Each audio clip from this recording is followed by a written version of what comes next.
Thank you so much for joining us once again right here on 023. My name is Mokoena Moloto and I am your host for today. And as usual, we've got two amazing guests that are going to jump in on the topic that we have today. So, as freelancers, one thing that is really big is how to charge your clients. Sometimes you think I'm charging way too much, or you even undercharge that you're not even making a profit because you want to impress your customers or you want to make sure that they're all buying in, but at the end of the day, you are not making any profit. So that's what we're going to be chatting about today. And like I said, we've got two amazing guests that are going to help us out on how to charge our services and our clients correctly. So today we have got Tebogo, and he's Tebogo Mahlabegoane. Mahlabegoane. Yes, yeah, Mahlabegoane. And he is the founder of Uncorked Africa, and they provide an easy to understand, interesting and inspiring content on beverages and the experiences you may have with a glass in your hand.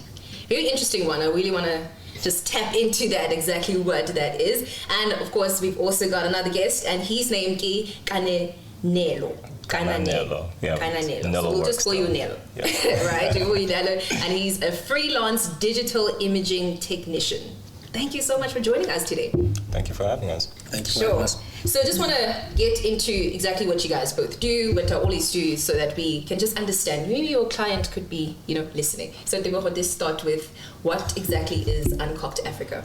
Hi, thank you for having us. Well, my platform was I had an idea just during lockdown. I was birthed during lockdown, and after watching a movie called Uncorked on Netflix.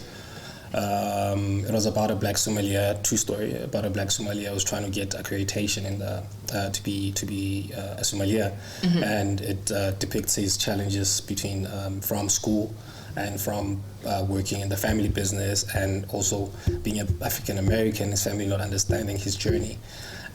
He goes through all those challenges. So that movie inspired me to start this platform called Uncorked. So we just want to publish interesting, insightful news about the drinks world, whether it's alcoholic, non-alcoholic, from interviewing founders and interviewing the big decision makers in all these conglomerates in the space, and making it fun. That sounds pretty interesting. I mean, having a drink in South Africa, we always have a drink. We always want to have a drink. So that's pretty dope.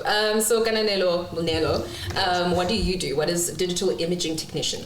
Well, digital imaging technician, actually it's something that I learned in varsity pretty recently, and it's basically someone who's, in charge of the video aspect in a production. So in post-production, in pre-production, you're there, to kind of liaise and consult with the camera department to make sure that they're doing what's going to make the production easier, as efficient as possible from a data standpoint. So, container files, the file extension. Oh no, that is the container file. So container files, codecs, and just essentially managing the space that the production is going to take up. And then during production, you're there as the cinematographer's third eye after his AC to make sure that the image is as good as possible for post. And when you get to post, you have a range of responsibilities. The key one being color grading, where you kind of just bring the colors to life, essentially. Other things you can do is mastering, but in some productions, the editor is the one who does that. But the way that we were taught in school is that, after everything is done and you get the sound from the sound designer or sound engineer, you get the graphics from the VFX guy, you get the timeline from the editor, you marry everything together into one complete timeline, and you essentially master it by outputting it into a certain format that's required for the final product. And you're just basically, I like to call it, when people ask me on set, what do you actually do? I'm I'm the Omega. So at the end of every stage of the production, I'm the guy who's there to make sure that everything is on course, basically. Nice. Yeah. That's pretty interesting. I really like that. All right, let's get into it. So the topic today that we are looking into is basically how to cost your services, right? It's a huge thing because a lot of the times we find ourselves not costing enough because we want to, So how do you then decide on the value of your services? How do you price it? Do you price it on time, hourly, or is it project-based? It depends depends really. So I'm gonna go project based first off. Like say for example, if I'm on set for a feature film. Yeah. The most efficient way and the most, I guess, the least complicated way to do things would be to give them a daily rate. So you have your daily rate, you have your premium day rate, which is when you have to work on either a weekend or a public holiday, I think. And then you have your overtime rate. So, what happens, basically what they have to pay you for every, I think, hour overtime. So the two original rates, the premium and the normal rates are for the day, and then overtime is per hour after that. Okay. How do you go about it, Tebogo? Yeah, so with us and the search engine optimization space, it's a flat rate. So it's an hourly flat rate, and that gets worked into the duration of the project, right? And some companies will usually offer you a bonus if you are able to finish a project within a record time, basically, and the quality is good. They do give you a small incentive to say thank you for that. Okay. Yeah. So then, so when it comes to costing, so like just piggybacking off the last question, so how do I know, as let's say like a digital imaging technician, how do I know that this is the rate that it's starting at? Like let's say for argument's sake, $250 an hour when you $250 a day because you have your daily rates. So how do you get to that $250? Yeah, I'm not gonna lie here. My first ever production, I was kind of just placed. It's like we have this opening here. Here are the rates. Like everything is worked out for you. The only thing you have to do is just show up and do your work. So from then, I just kind of used those rates and just, I guess, factored in inflation and stuff like that. But yeah, there's no thought. So like there hasn't ever been thought on my side on like building up my rate card, you could say, specifically for being a DIT. For everything else that I would be doing in freelance before that, I'd usually just go to like my friends, lecturers, people who I know that work in the industry, who do similar things or have a similar profile to mine. Yeah, just get multiple sources and just kind of try and find the equilibrium, as like a starter. And then from there, based on like your skill and what you think that you'll be able to do, you just increase things as you go. Okay. Yeah, with me, just this year, I got an opportunity to work for a German client. So I didn't know how much to charge because I mean, in Germany. He's in Germany also. In Germany, can't cost him Ghanaian. No, you can't cost him in rands. And this guy sends me a DM on LinkedIn. I'm like, who's this guy? It's a German company, and he's like, yo, pass me your number. I give him my number, and we have a long conversation. And he's like, yo, give me your rate and your CV. Okay, so I spent like the whole night trying to research what search engine optimization specialists should charge. Charge overseas basically. And my first project, I undercharged myself, but he was like, no man, it's too low. Ooh, nice. Yeah, that's always nice to hear. It's always nice to hear that. Yeah, it's always nice to hear that. He was like, no, you're too low. I'll give you this. I'll bump you up. Yeah, I'll bump you up because I'd like charge like 20 euros per hour. The guy was like, nah, it's too low. Shucks, I like that because sometimes people just keep quiet and they're like, yo, it's like, bargain. Like bargain. Right? Yeah, that's amazing. Yeah, that was my little problem, the challenge that I faced, but found an honest guy, and he came back recently.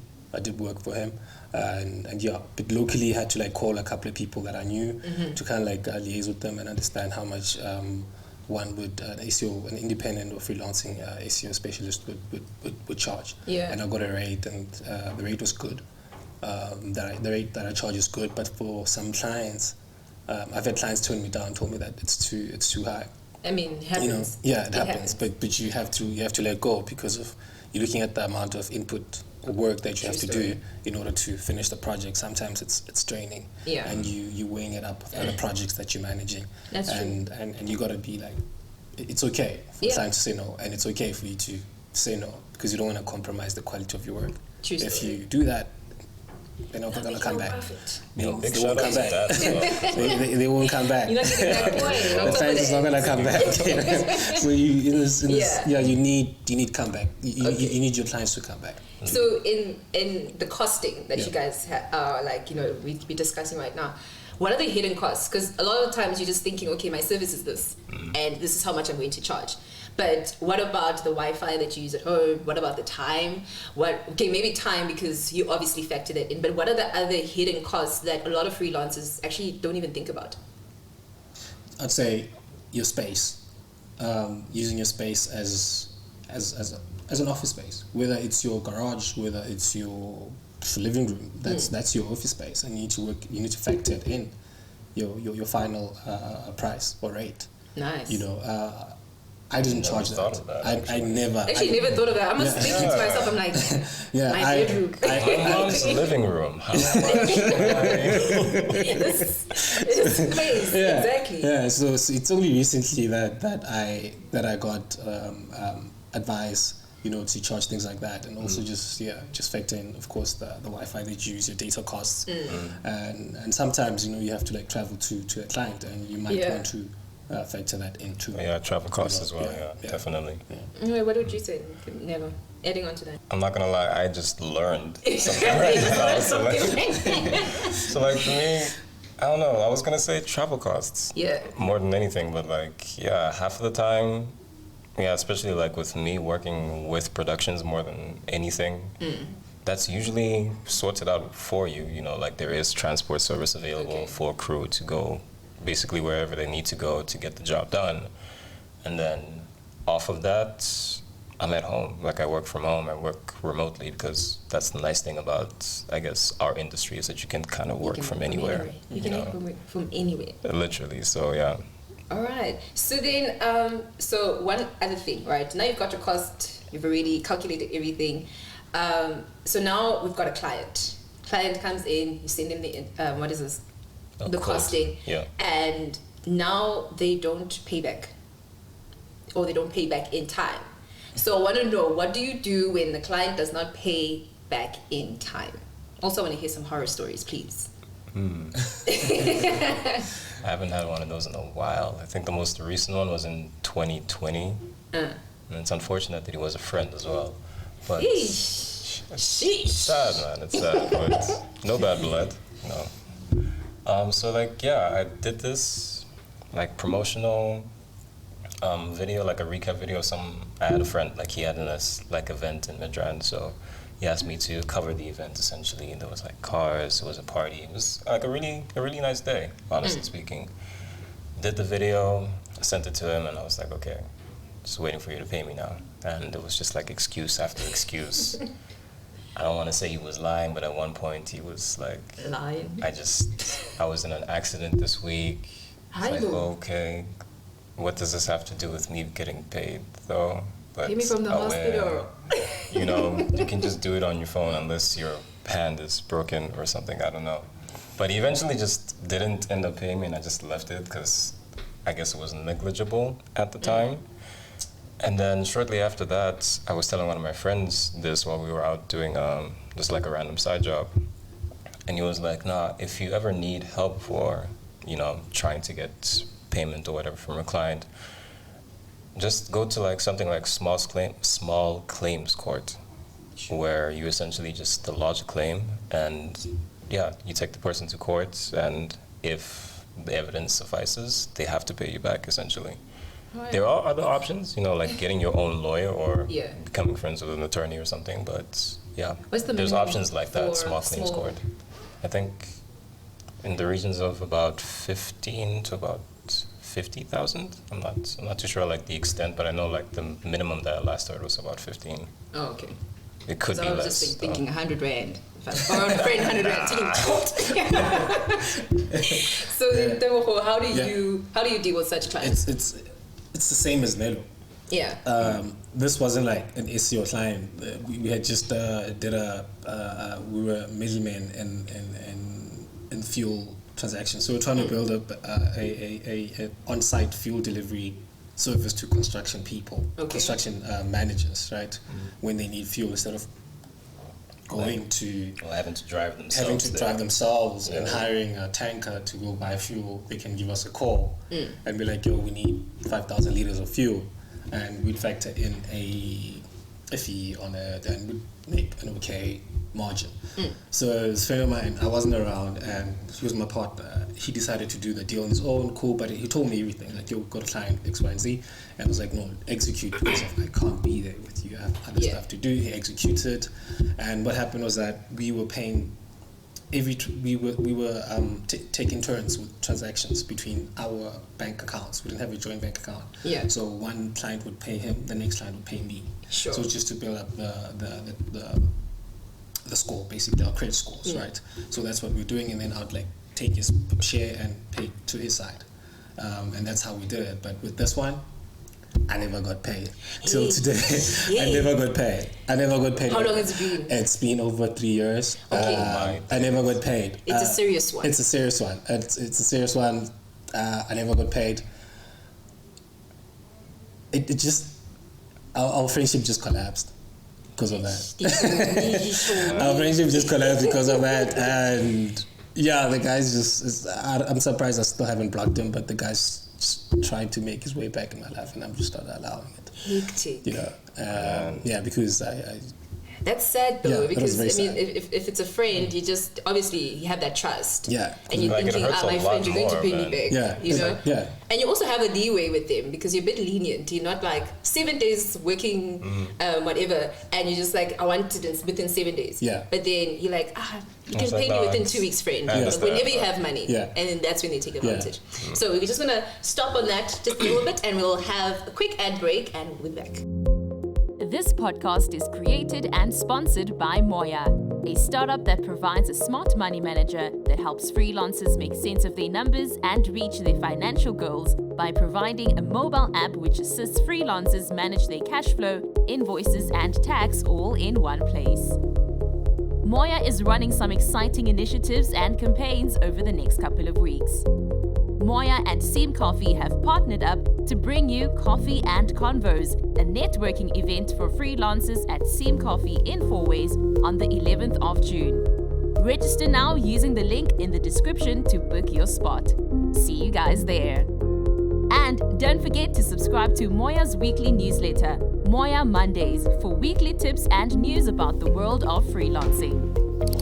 This podcast is brought to you by Moya, your guide to successful freelancing.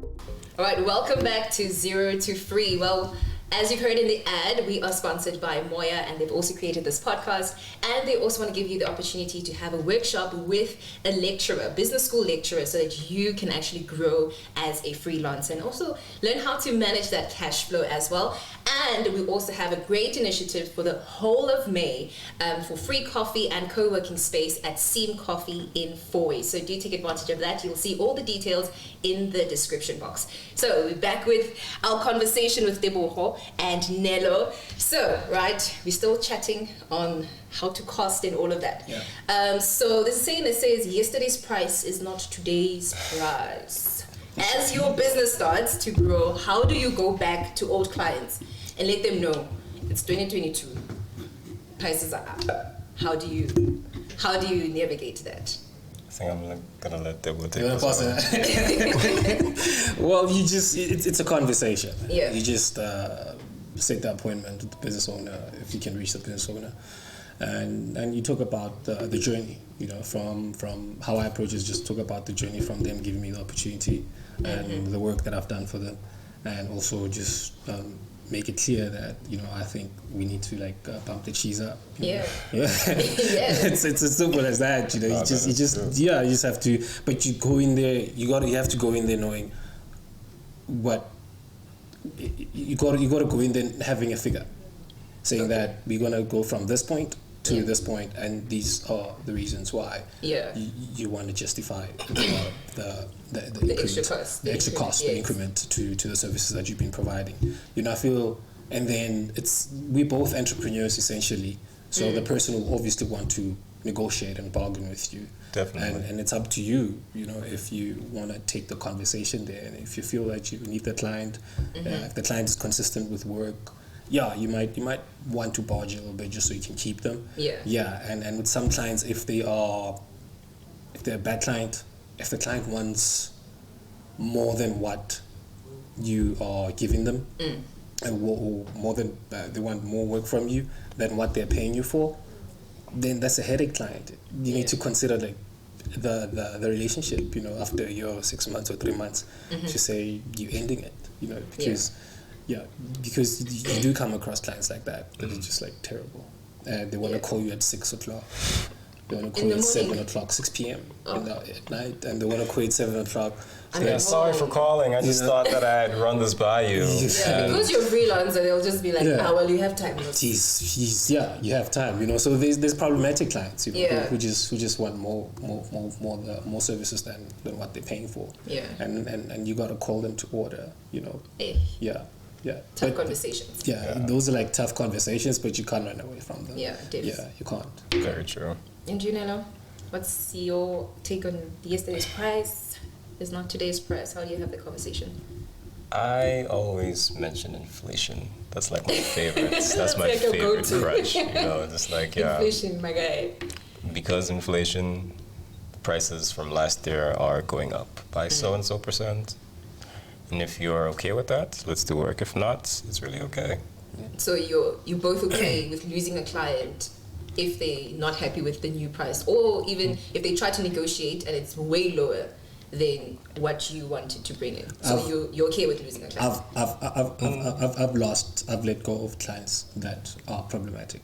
Okay. If I feel that you're problematic, then I'll professionally just. So yours is more on the problematic side. Yeah, just for me, it's like evaluate. Yeah, just let's evaluate. I'll sit down. I'll have a conversation with the client to say I'm not comfortable with this. Can we set the boundary here? Yeah. And do X, Y, and Z. Implement that. And if the client still persists and doesn't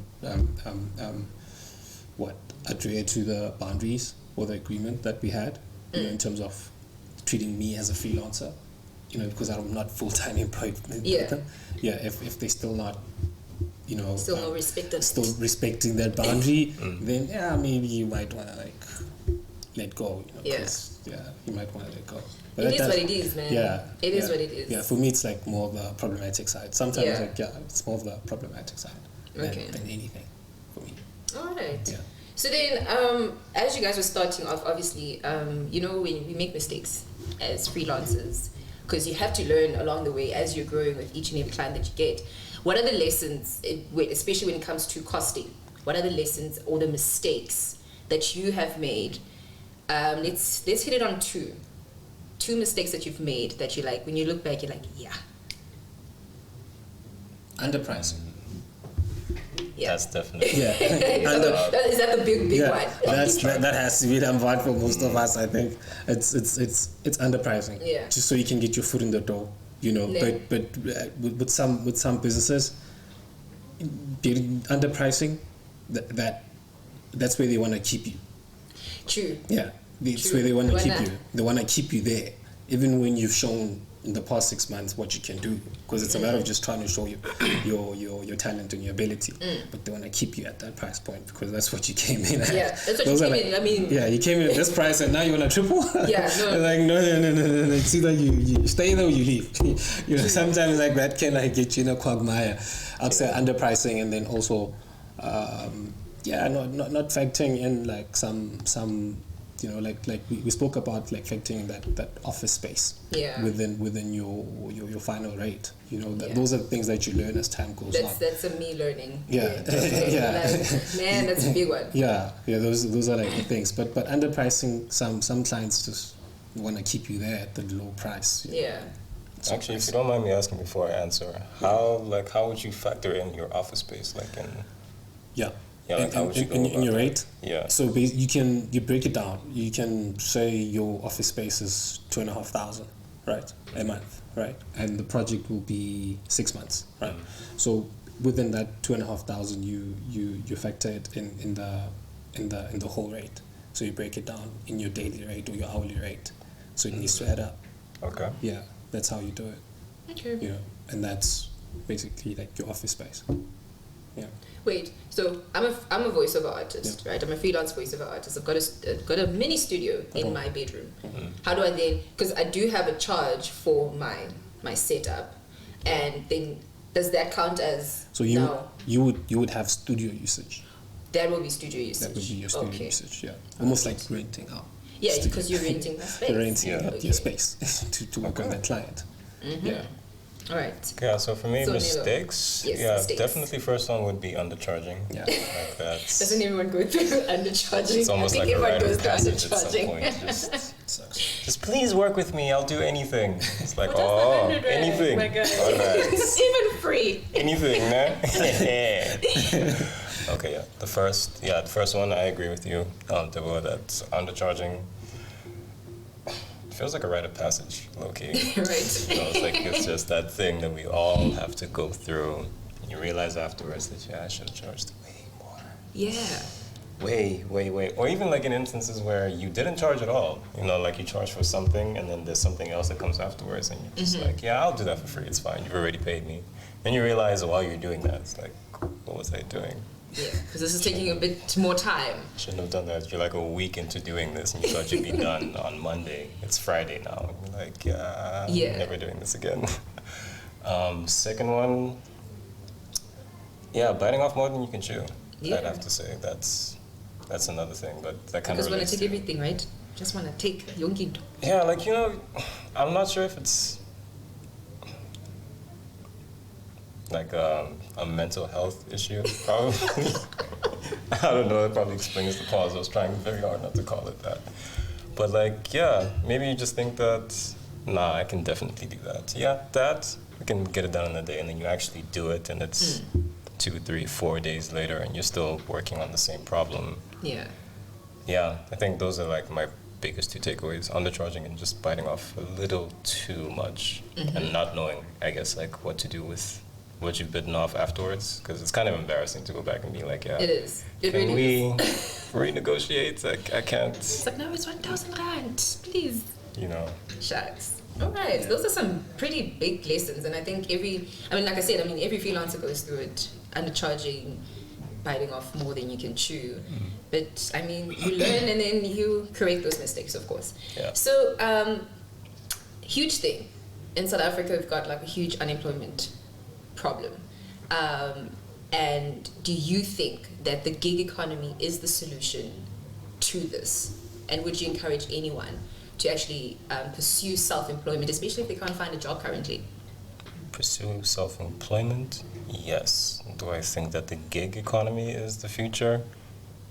It's a gray area, because I only realized this, I think only it's 2022 now. Yes, yeah. Last September when I was on set, I met this one guy. Yeah.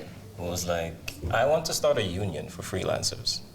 And right then and there, I actually realized that the fact that freelancers in South Africa don't have a corporation or a body of people essentially to stand up for them in cases where, earlier where you don't get paid, or you're working for this client and they're making you do things that are completely out of the brief, but you're already there, so you can't say no, otherwise they might not pay you, etc., etc. You're trying to get your foot in the door, or just something to preserve and make sure that people come back. That's the one thing that we have to factor in as a freelancer. It's it's not permanent. You have to make sure that they come back. You have to make sure that what you're doing is sustainable. So I think if we have something like a union, some kind of union structure, though it's going to be rather, I don't know, I haven't really given it much thought, but I think with a union, the working conditions of freelancers will definitely be way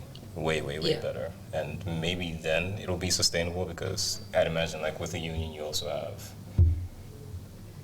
retirement plans and just things that are done, I guess, for you, like a normal regular job, that will make your earnings also, managing your earnings a bit easier and stuff like that. Sure. Tebogo, what's your thoughts on this? Yeah, with it's interesting what Nelo said about the freelance space, just wanting to be a body to represent freelancers. It's interesting. From someone who actually was a co-founder of a project that was supposed to be a on-demand shopping platform that will create a new wave of a gig economy for people to do small tasks and get paid for it, whether it's taking dry cleaning, picking up Gwena's dry cleaning and taking it on to Rosebank Mall and getting 20 rand for it. So kind of like Fiverr, except kind of you're like doing Fiverr, exactly, but you're doing That's smart. Like, that's what we're trying to do, small tasks. Yeah. Fiverr, DoorDash,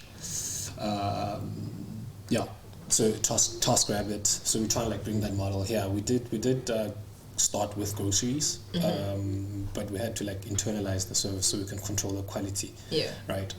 But the end goal was to make it a gig platform, and I think the gig platform, we need to take advantage of it as South African Africa. In some industries, it's a bit tough, and like Nelo said in freelancing.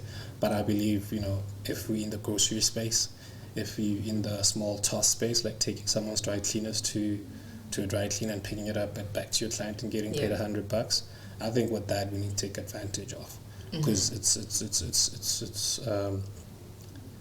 it won't make a dent in the long run, but it will be able to sustain someone who's willing to pick up that your dry cleaner, sure, and drop it off at your house, or go do your laundromat and drop it back at your house.